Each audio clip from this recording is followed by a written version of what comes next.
Here we go. What's up, everybody? Nation Conversation, episode number 306.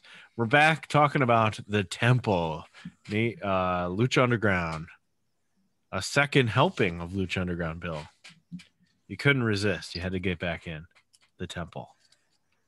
Not, I enjoyed last week. not enough This Is Awesome chance in your life? Is that why? Not enough of that. And also, I figure I got to get it in now because as we discussed yesterday, uh, I'm not going to be watching wrestling at all soon. So I figured get it in now. It would be funny if we ever made like a This Is Awesome, like This Is Sports Center kind of bit where like a bunch of people are just you're working at a desk and you staple a bunch of papers and everyone's there chanting This Is Awesome. You're like, that? Really? Mm-hmm. I mean, yeah, that's right for what they cheer for sometimes. Yeah. If we ever got big enough, I would make something like that. That'd be fun. All right. Lucha Underground. 3 best matches. What's the premise here? 3 best matches. Yeah, so 3 highest rated matches. Right. We had watched the show and I thought this is good, and I love the Io Shirai match and all that, that whole series. So I thought, like, I remember them talking about how there's good stuff on here. Like, Mike loved this show for a couple of years. So I thought, what was the best it had to offer? And so even though it's obviously subjective, sure, I went to Uncle Dave, and he had 3 listed at 4.5 stars. He also had a couple at 4.25, which obviously we didn't do, which included the Azteca Warfare matches. Yeah. But these were, I thought it was conveniently listed at 3. I thought they fit well into an episode because they're each about a 20-minute segment of the show, which half a show. Yeah, like half a show, or the last one is part of a giant show, but yeah. So. Oh, right. Yeah, that was an hour and a half. Some of them were longer. So maybe you can help with some of the backstory here because I didn't know. I just thought, like, let's watch some good matches. Okay. I can try. All right. I'm not good with memory, but I'll try. I mean, I tried to watch a little bit of like the story around it, but we started season 1, episode 19, so getting near the end of season 1. The match is a Grave Consequences match, which essentially is a casket match. You got to get him in a casket and close the lid. Okay, we watched this match together. Yep. Mike showed us this match. Yeah, it was gross. It was fucking gross. We watched this match. I remember it. I do remember some pieces of it. Yes. Yeah. So I can't remember the breakdown to what happened here because I wasn't watching season 1. But Phoenix was a big deal, and he wasn't Pentagon's brother in Lucha Underground. That was one thing I thought about. Like he was portrayed as another guy, and once they started being Lucha Brothers, I think they were probably Lucha Brothers before the show started, but once they once they started doing more stuff as Lucha Brothers, like PWG and stuff, then I was like, whoa, they're brothers?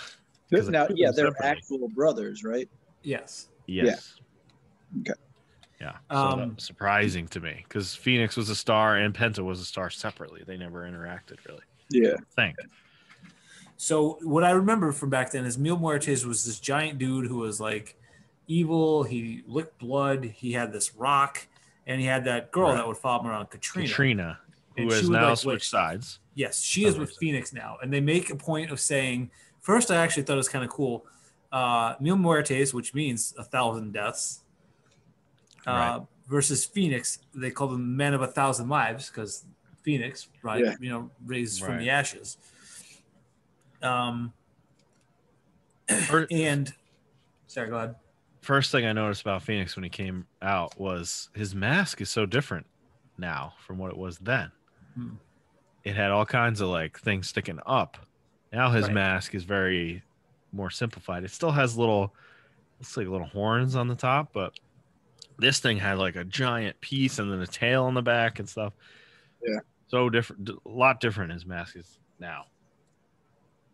Yes. So, and they do make a point of saying like Mil Muertes has beat the crap out of Phoenix a bunch of times, but they also say at this point, Phoenix is the only one who's beaten Mil Muertes. Right. He already so they try to show it as like, this is going to be a good match. So yeah, it comes time for said match, and I actually thought that just the way they introduced it was so cool as compared to like some of the stuff they do with Undertaker was cool. Sometimes it didn't hit as well. Yeah. But when these Mexican skeleton people came out, pushing the casket, right, it looked awesome. And then the couple of were on stilts, just wandering around. It's like a circus. Yeah. I was wondering about that. I'd forgotten about the casket being on the wheels, and I'm like, as soon as I saw that, I'm like, oh, that's right. This is a problem in this match. The casket being on wheels is a big problem in this match. Yeah. Yes, we learned that. So we get Mil Muertes out. He's giant, and then Phoenix comes out with Katrina, and they kind of go through that storyline. She used to be with Mil, which is weird because the whole time it seems like she's not on Phoenix's side. Right, like it's presented almost like she hasn't really chosen a new. She just is not on Mil Muertes' side anymore. She's against him more than with Phoenix. Right. So as Phoenix is coming out, we actually get Mil Muertes with a quick suicide dive to start. He jumps out of the ring and starts to brawl. And they kind of jump. They like throw each other around the outside, then get back into the ring, and he's beating him up. But Phoenix turns the tide a little bit, and then he hits a big tope con hero.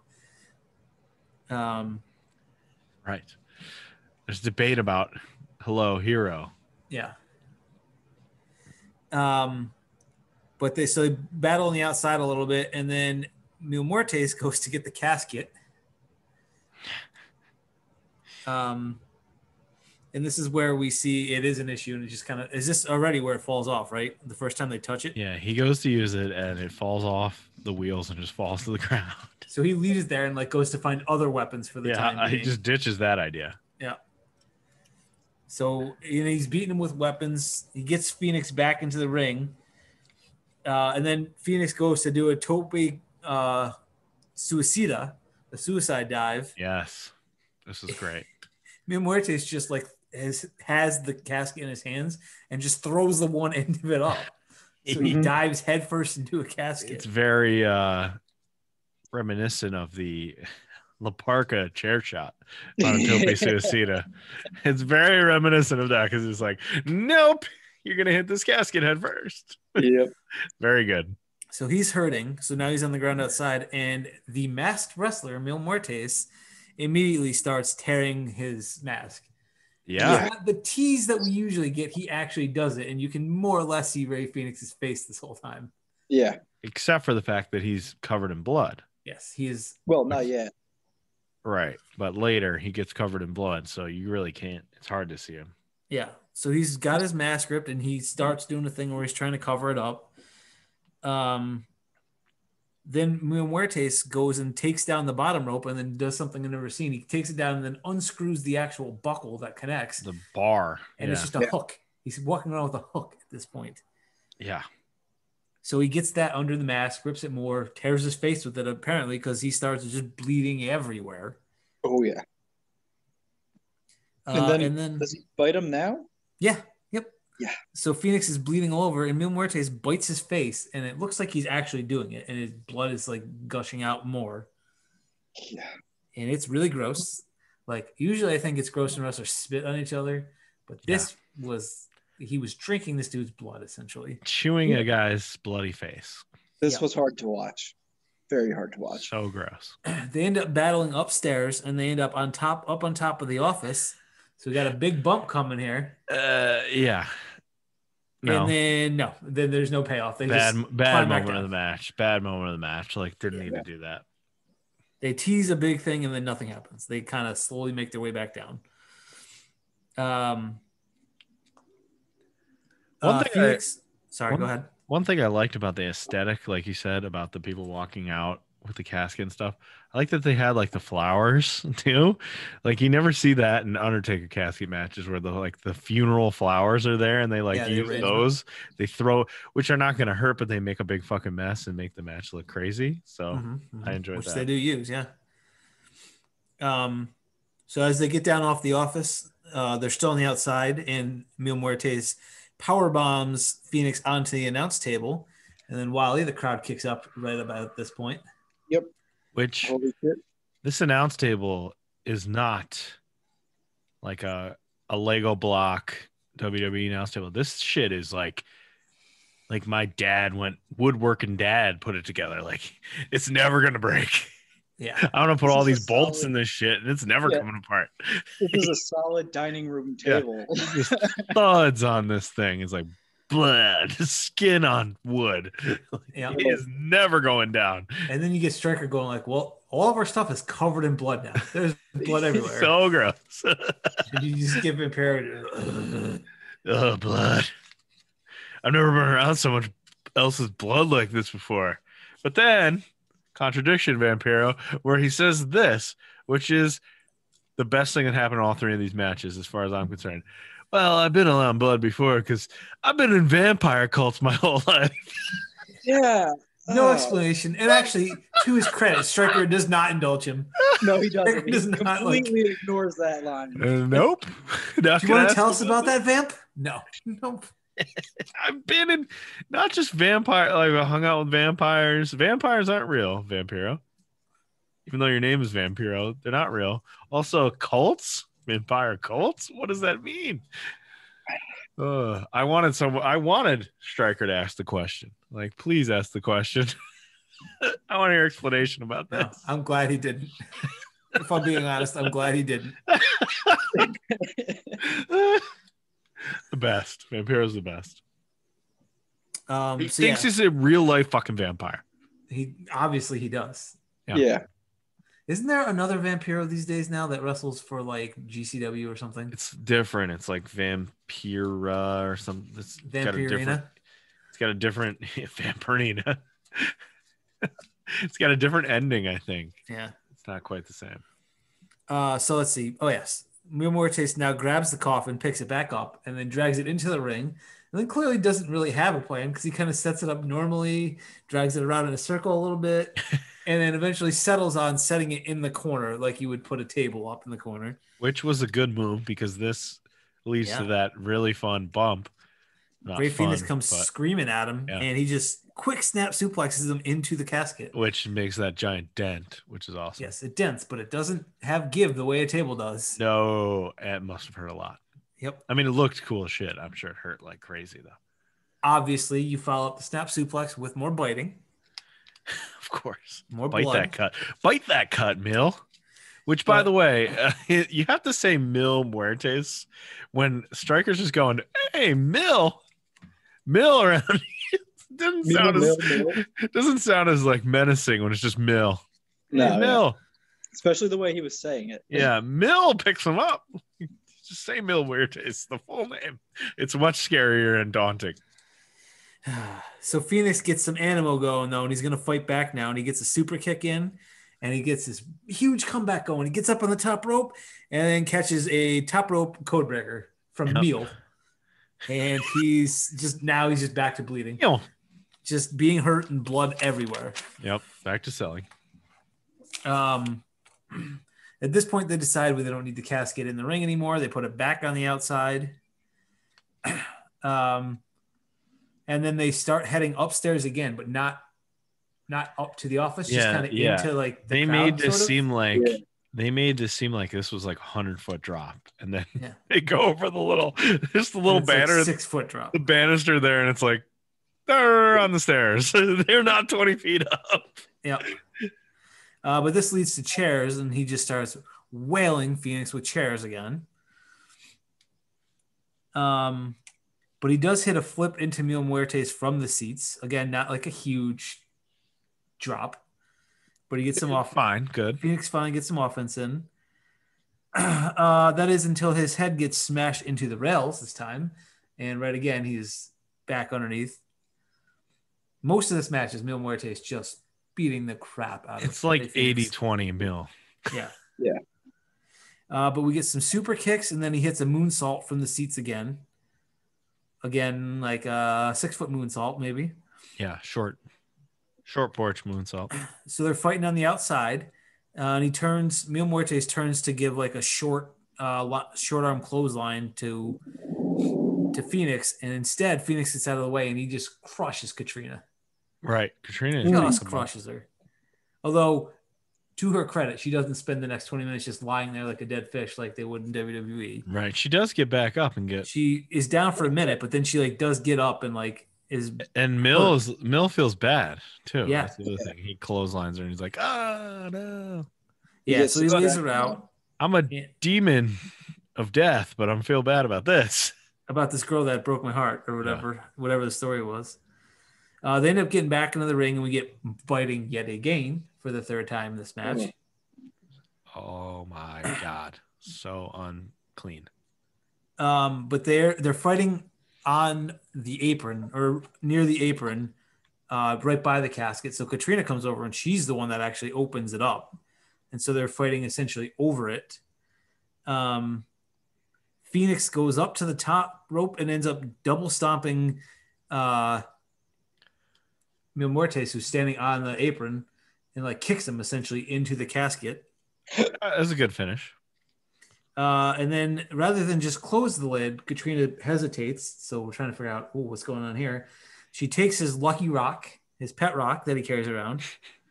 She licks it, throws it on top of him, and slams the lid. And Rey Fenix is won. Yeah. So this is, I think, was all set up from what I kind of remember it to like make him like an undead demon or something, and resurrect him as like an even scarier guy. And that was her whole plan. And they're back together. I'm pretty sure.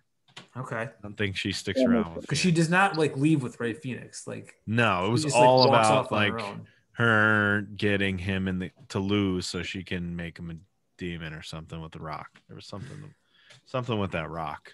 We do get the skeletons to come back out and collect the casket, so he's obviously actually dead. Yep. Yeah, and he gets resurrected.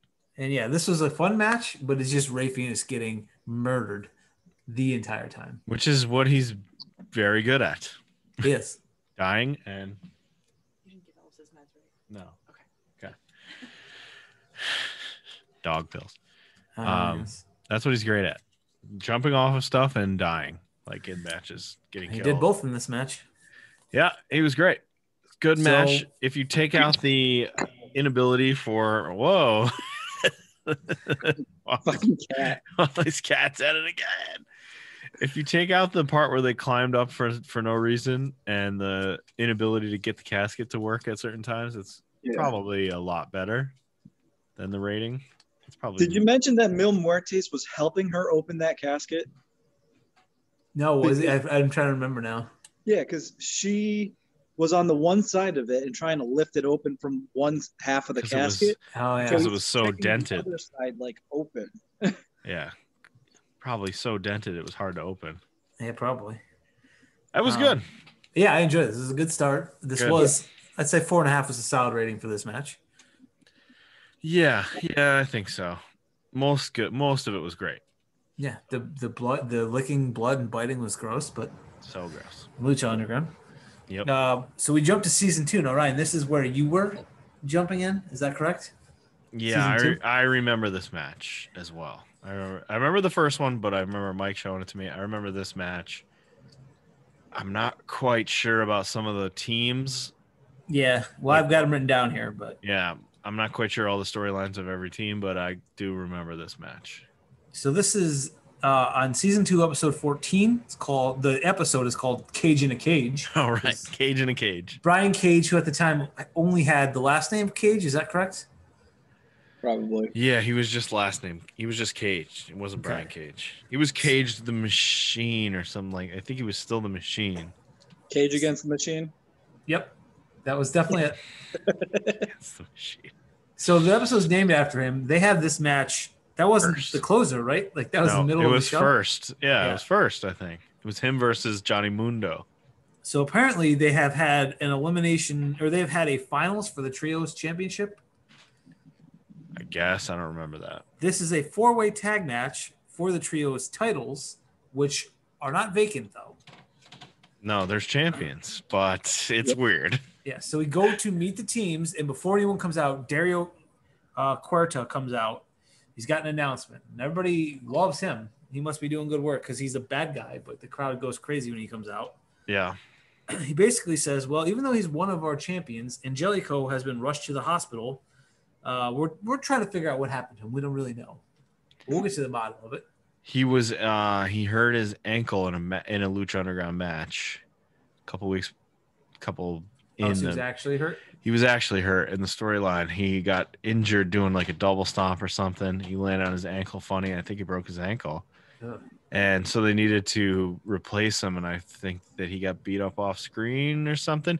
But in the match, you can tell he's hurt. And I can't remember if they played it through or if they cut away from him. I think they cut away from him. But he got hurt twice. He got injured before this, and then he came back with all this fanfare and he got hurt again. So that sucks. Seeing him now in AEW, I'm like, oh, I'm finally getting to see this guy a lot, and he's pretty good.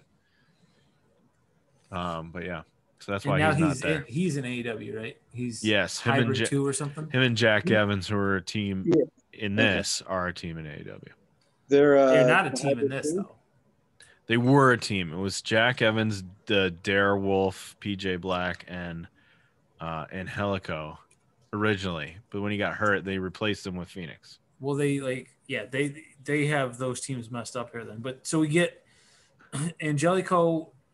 He basically, Derek Cortez says, "Too bad his teammates are going to defend the titles on their own. We'll see how this turns out." Oh wait, he was with them? I forget. Yeah, he was with them. He was with Evilise and really? Matt Cross. I'm very confused. I thought he was with Jack. Maybe he came back and he was with Jack then? I don't know. So that is So that's why they don't have a third member. Yes. The champs are Evilise and Son of Havoc, and Angelico is their partner. Okay. So we start introducing the rest of the teams. One is Ray Phoenix, a good guy, Jack Evans, a bad guy, and the Darewolf, PJ Black, aka or FKA Justin Gabriel of NXT. Another bad guy in the show. So it's 2 bad guys plus Ray Phoenix is supposed to be a good guy. Which is a funny dynamic. And they do say, like, even the announcers are like, this is a weird group. But then we get a team that is Cortez Castro and Mr. Cisco, who, if I'm correct, I recognize as just like no-name thugs from the early seasons. Like they would fight Willie Mack or something. Yeah, they were bad guys who became popular and then got their own team. And they've done some things, but they're not really like well-known outside of this. Yeah. Yeah, I just thought I recognized them. And they have a teammate as well. Oh, I forgot to talk about Mil Muertes. He's in MLW right now. He showed back up. Oh, really? Finally. Yep, showed back up in MLW. So, okay. 45-year-old Mil Muertes. He's done. Old? Yeah, he's done so much shit. His Wikipedia is like a mile long of all the matches he's had. And then we introduced a team that as soon as I saw them, I thought, like, these guys have to be the winners. Yep. We get Dragon Azteca, a.k.a. Ray Horace, Rey Mysterio, and Prince Puma, a.k.a. Ricochet. Yes. They have to win. Super team. Yep. And then the 4th team is the champs, Son of Havoc and Evilise.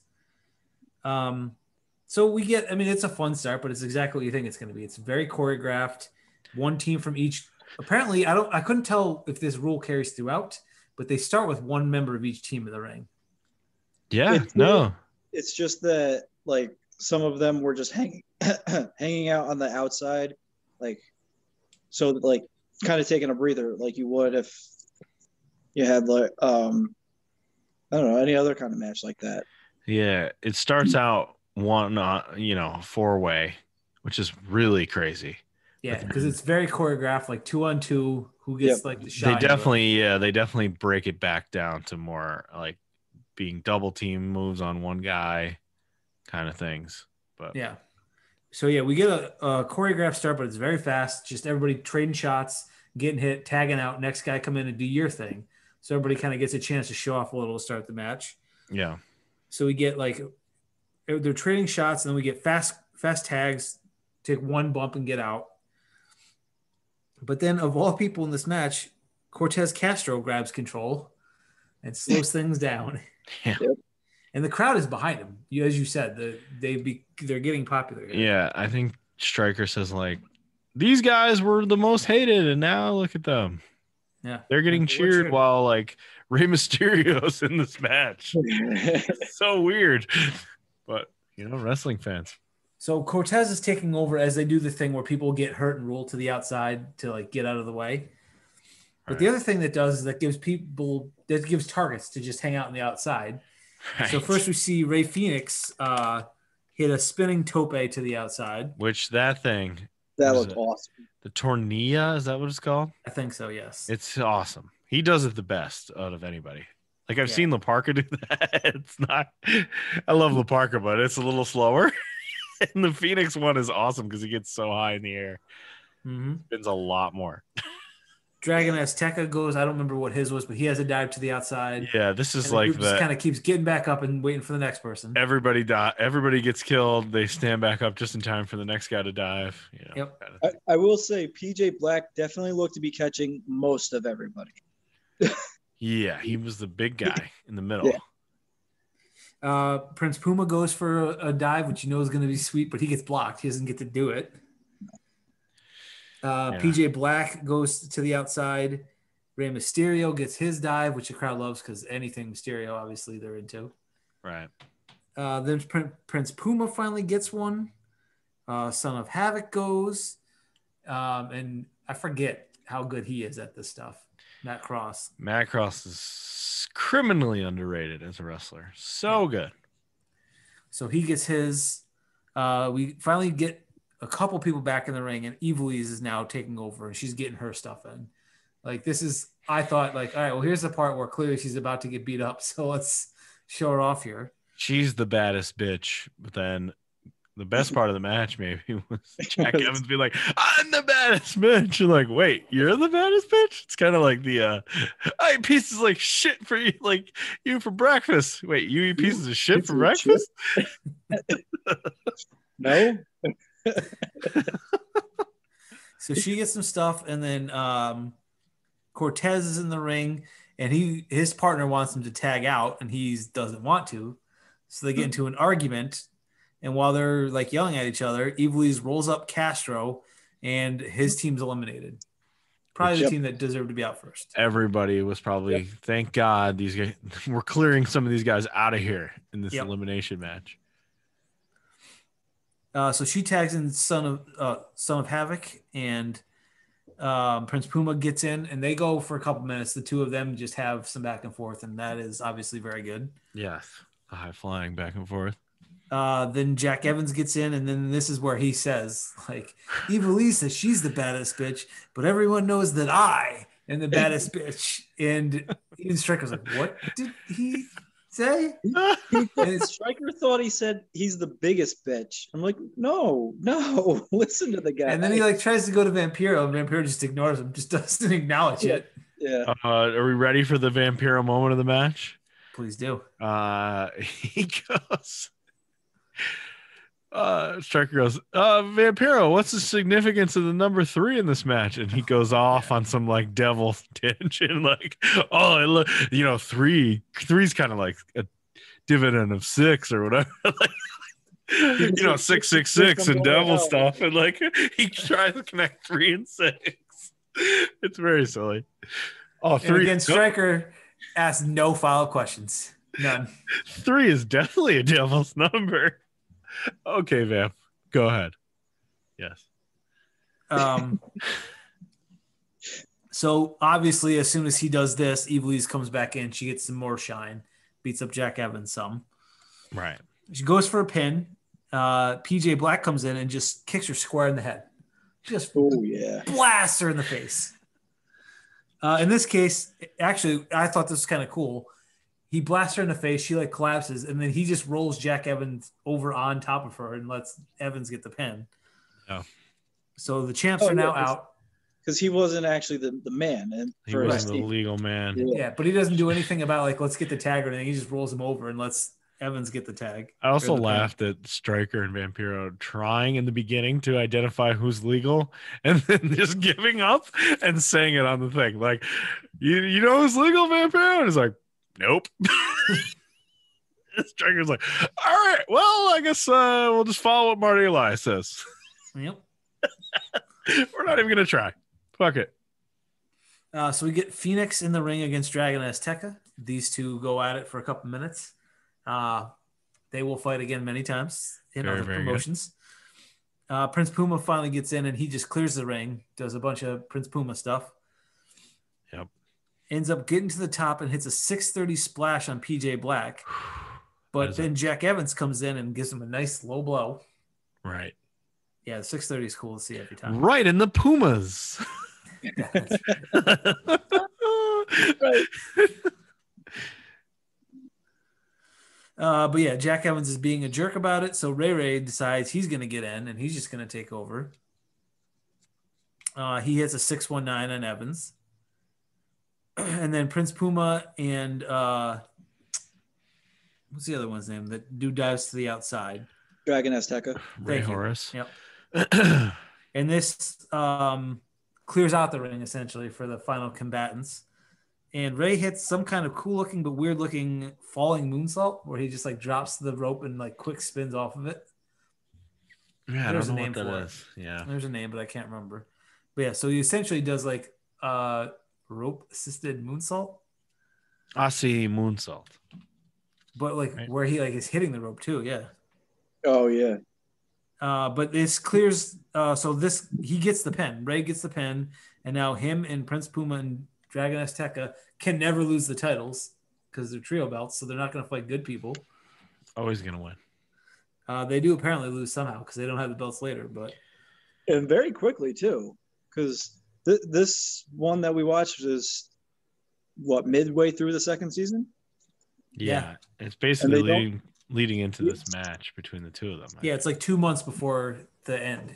Yeah, and they don't Maybe have 3. the belts on the next episode that we watched. I think it's a setup just to get to this match. To fight to each other. To get to this disagreement. So yeah, this was a fast, high-flying match, like it had to be with all these people in it. It was enjoyable, but I don't think it was a 4.5 star match. No, this was okay. Yeah, fine, but no way. This is like a 3.5 star match. Kind of a mess. Yeah. Not a mess, but yeah, just kind of weird. It was kind of, I mean, it was always going to be. There's 11 people in it. Yeah. And they gave 11 people 20 minutes to get their stuff in. And they did like choreographed dives for a while. Like, that's fine sometimes, but it's not a 5-star match. Yeah. No, this is a fun match. I enjoyed it. But yeah, fun. Yeah, for sure. Agreed. Then our third match that we did was season 2, episode 26, Ultimate Lucha Dos, part 3, aka the finale. Yeah, right. Every ending was Ultima Lucha, and it had 3 parts. Yeah, or 2 parts, or I can't remember if they were all 3 parts or not. But so we actually closed the season out with not a fight for the belt. It's just not even a grudge match. It's a good guy versus good guy. Let's see what you got, kid match. Respect match. Rey Mysterio versus Prince Puma. But it is a dream matchup, I suppose. Did you watch the training montages that we got? Yeah. No, I didn't. Conan is training Prince Puma because Rey Mysterio has asked him to. Yep. Nice. And they show this, and obviously Vampiro does not like seeing Conan on his screen. It's so funny that those two who hated each other were in this company together and had to just put their shit aside, try to get this done. Because Conan's in season 1 a ton. Is he? Yeah. Yeah. So he's training Prince Puma, who we find out is from the Barrios of Los Angeles, which doesn't sound the same as Kentucky, but something could have been lost in translation. Duke of Kentucky is in Los Angeles. I think he even has, doesn't he? Maybe I'm wrong about this, but I think he even has a Kentucky tattoo on him somewhere, doesn't he? I have no idea. It's hard to find. He has so many tattoos, but I want to say he had a tattoo on him that had something to do with Kentucky, but whatever. But yeah, so this is his hometown now. Not just Los Angeles, the Barrios. Literally where the temple is in Los Angeles. Yep. To make him a super baby face. So we see him though. The training montage is ninja training essentially. It's like kicks and punches. And you mean stuff you use in a wrestling match? Ninja stuff? The only cool part was they got him to do the thing where he like runs up a wall and does a flip and lands on his feet. Which I'm sure he just did. Yeah. Ricochet. I'm sure you know, Ricochet, we easily forget, wrestling fans, how goddamn good he could be. Remember that Velveteen Dream thing where he's like, oh, that was the challenged best. him and he just ran and did like a flip and landed on his feet like a cat on the outside. Yeah, he did a tope con hero over the top rope. And just flipped, did a full flip. Yeah. And then just landed on his feet. And then like got in Velveteen's face. And Velveteen was like, oh. Remember that? Yeah, that was awesome. That dude still is employed by them and not doing that. Yep. Another one that he did that I remember fondly is he was on New Japan when they came to America, and he cut a promo about which is funny because of Lucha Underground. He said, I can't wrestle on this pay-per-view, but I could appear or something because of the stupid Lucha Underground contract. And he did another one of those where he dived to the outside, but he was wearing a hat. He was wearing a hat like a Rock, the Rock's clothing line, and he had the hat on, and glasses, and he did a flip to the outside, landed on his feet, knocked a bunch of dudes over, but the hat and the glasses never moved. They stayed on his head, and he went upside down. Like, whoa, how did he do that? That's almost more impressive. But yeah, we forget. And then Prince Puma basically just says he's trying to live up to Rey Mysterio. Rey Mysterio is the legend. I want to be like him. He's what made me want to be a wrestler, blah, blah, blah. Right. So they come out to the ring. Crowd's going nuts. More for Rey Mysterio, of course, even though they say, like, the hometown hero, Prince Puma. And nobody buys it. Oh, no, not true. There's a guy with one sign. Who said, what's the area code? 323. He's from the 323, guys. And then what I thought was a curious way to get the match underway, they get into the ring. Mysterio offers a handshake. We're waiting to see if he's going to do it. Then we go to commercial break. And then I guess it takes him the whole break to decide if he's going to shake his hand or not, because once they come back, they do shake hands. Oh, man. And then we find suspense. Out very quickly that Prince Puma is, in fact, very athletic, because he's just flying around the ring. Yeah. Doing Ricochet things. Doing his best work. He's so good. Yeah. And it's so sad what he is now. It's so sad. What even is he now? Right. I honestly don't know. How are we at this point? Anyway. So Ray's trying to like wrestle him, like trying to like old man, and Vampiro almost does a good job of being like, he's gonna do less because he's smarter. He's gonna save his energy and like he'll just do the things he needs to do. Except he does it by telling some weird story about a boxer who gets punched out, but he's still trying to fight through because he's an old man. Stupid parable. He's got to stop that. I love how Ray took the El Rey Network logos and stuff and made it into his gear. That was cool. Yeah. It says Mysterio on the back under the El Rey flame thing or whatever that is. That's cool. It's a crown. Right. El Rey, the king. Right. Yeah. Because it's King versus Prince. Yes. That's the match. That was part of the promo too. Ray did say, "You are a prince, but remember, I am El Rey." That's right. And I failed Spanish, as you can tell. So yeah, he's trying to old man wrestle him, but Prince Puma breaks out by hitting a reverse code breaker, essentially. Takes control of the match. Then we get a cool, weird looking stretch hold. It's sort of like a bow and arrow, but on his back. Well, not on his back, but then we get a cool shoulder ride to the outside where they go over the ropes together and like land on their feet because they're so athletic. So Ray's on top on his shoulders and ends up getting out of the electric chair position and taking over. Then he gets back in the ring and it looks like he's going to go for a suicide dive, but Prince Puma's on the ground. So he basically just dives out and slides off the apron onto him. Yeah. That was awesome. That was like a belly slide and then just gets far enough where he can land right on him. That was awesome. Yeah. And like, so he doesn't overshoot him. He like went out under the bottom rope instead of above it. Yeah. Gets him back in the ring, and then he's got a quick flurry of offense, but this leads to a 2 count. And then we trade back and forth, and Rey Mysterio hits a huge tilt-a-whirl DDT. Or not tilt-a-whirl, but the up and around spin thing. Yeah, that was great. But then Prince Puma fights back. He's got some powerful looking blocks and suplexes, and it's showing like, yeah, see, he's bigger and stronger than Rey Mysterio. Like, he's the next Rey Mysterio, but look, he's bigger and stronger. He does the Northern Lights suplex float over brainbuster thing. Mm-hmm. Yeah. And Mysterio goes for like some dives, and he catches him and like holds him up and stuff to show off that he's strong. But Mysterio ends up hitting a top rope poison Rana, which is cool, except that because he's so athletic, yeah, it looks weird because Puma just lands on his feet and then rolls and tries to take it like it's a bump. He sells it, but so never ever hits. Yeah. Yeah, he lands on his feet and then just jumps like over onto his back. It's insane. Absolutely insane. Prince Puma hits a backbreaker, picks him right up, and hits a blue thunder bomb. Looks real strong again doing this.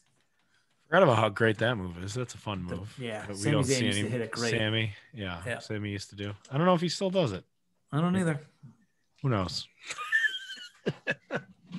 Prince Puma hits his own 619. The 3-2-3. Yeah, he hits the 3-2-3. The battle of the area codes. And then does a springboard 450, which is great until Stryker calls it a springboard 630. And like, come on. Yeah. Come on, Stryker. But it's a cool. He hits a 619, then a 450, and only gets a 2 count. Raise the king. Yeah. He hits some kind of a big like GTS, but it's like bigger. It's like thrown up in the air. It's the Benadryller. Benadryller. Okay. That's what it's called. Where he takes somebody on his shoulders, throws them up in the air, and then kicks him in the head on the way down. The Benadryller, which is an awesome move. Awesome. Yep. And a funny name for concussions. Yeah. So this still only gets a 2 count though. So he's going to go for a 630 to finish him off, but Rey moves, gets out of the way, and now he starts a comeback. Prince Puma blocks a 619 attempt, but he very quickly takes the momentum back. He hits a 619, and then he hits, I don't know what it's called, but it's a Hurricanrana, but he like goes underneath the dude. Like he like extra extends it, and like, so it ends up in a pin as well. He doesn't just throw right. That was the second part of the 619 for a long time. Because you can't just win on the kick. You need to then jump off the ropes and get him that pin. Yeah. Which is super fucking annoying in SmackDown versus Raw, those like video games when somebody was Rey Mysterio and you're trying to win, but you can't just pin him right off that one. And he's like, because we used to have all those 6-man ladder matches or 6-man matches. So you have all this animation. And you're like, I'm going to get interrupted. Like, I'm never going to be able to win this match as Rey Mysterio because somebody's always going to stop it because they're going to get back on their feet before I can complete all this animation. But yeah, so he hits it and he wins. And so basically the story is the old man is still on top. Yeah. And this is that last time I was talking about how Rey was like, not that he was like terrible or whatever, but I just kind of didn't care towards the end of his WWE run. Like, the first time, like, he's done. Like, he needs to retire. Yeah. And then I saw this run and this match specifically. I'm like, damn, Rey Mysterio is still fucking awesome. He was great in this match. This is definitely got to be one of the best, if not the best match on Lucha Underground. So good. Probably, yeah, well, according to Dave, it's one of the 3 best. And of the ones we watched, this is better than the casket match. I think so. Yeah. And then of course we get Puma look good. So they hug and clap each other and then they take turns like, the baby face. Yeah, Puma tries to get out of the ring. Rey pulls him back in, and then he lets like Puma. You're the hometown boy. These are your people. That was brutal. Yeah. Like, these are you live here, sort of, not really. Vampiro, because of course we got to get Vampiro in. There's one part where he goes, "I don't have an ego." It was like a long pause, and he's like, I'm just kidding. I have a big ego. I'm just kidding. Yeah, because he's trying to say like that's how he never got ahead because he didn't have enough of an ego or something. Yeah. I'm just kidding. I totally have a huge ego. Just joshing, guys. They mentioned Dominic Mysterio. They do, yes. So leading into that. So yeah, great match. Probably the best match of Lucha Underground. Yeah. One of the best, maybe the best. I enjoyed it. This was fun to watch. It was. God, it makes me so angry that they couldn't figure out how to use Ricochet. They couldn't figure it out. They did though. I mean, they did, but like after that, like really, you couldn't figure out anything for him to do after that. The dude can do shit that no one else can do. Plus, he's not a bad wrestler. Like, he's not just all high flying. No, as you see in this match, he can do everything else too. He's 5'11". I guess this is his problem. Jesus Christ. This was good. It's fun. Are we gonna go back to the movies now, Wally? Yeah, what are we doing? Oh yeah, I didn't think we were gonna do more wrestling. Thank you. I'm ready for less wrestling. Come on, there's no more wrestling. You ready for this? You ready? Shit. It is on Netflix. It is not a Fast and Furious movie, but it does have Dwayne "The Rock" Johnson in it. Oh, we're back to Dwayne. We're gonna watch Baywatch finally. No, shit! I thought we already watched that. Okay. No, you didn't. You didn't watch Baywatch. We're gonna watch Doom. Oh no! This is old, like 2009 or something, right? 2005. It's very old. It sucks. It's one of his. Yeah. If Empire State is his worst movie, it's his second worst movie. Yeah, it's not good. Why are you making us watch it then? Well, it's better than the first thing that I saw on his IMDb. That I was like, oh, let's see what that's like. No, that one I will not make us watch. Actually, it was Gem and the Holograms. Probably better than this. No, get Mike his nostalgia kick. I literally started watching the first like 3 minutes of it just to see just what it was like if it's actually, and I couldn't even get through the first 3 minutes sped up. Wow, that's how bad Gem and the Holograms. So am I gonna watch Doom on 1.5 speed? You could probably, yeah, on my phone tomorrow night while I'm cooking dinner. Is that what I have to do here? That might be a good idea. Yeah. Oh, Doom, come on. You could have picked anything else. There's so many other movies.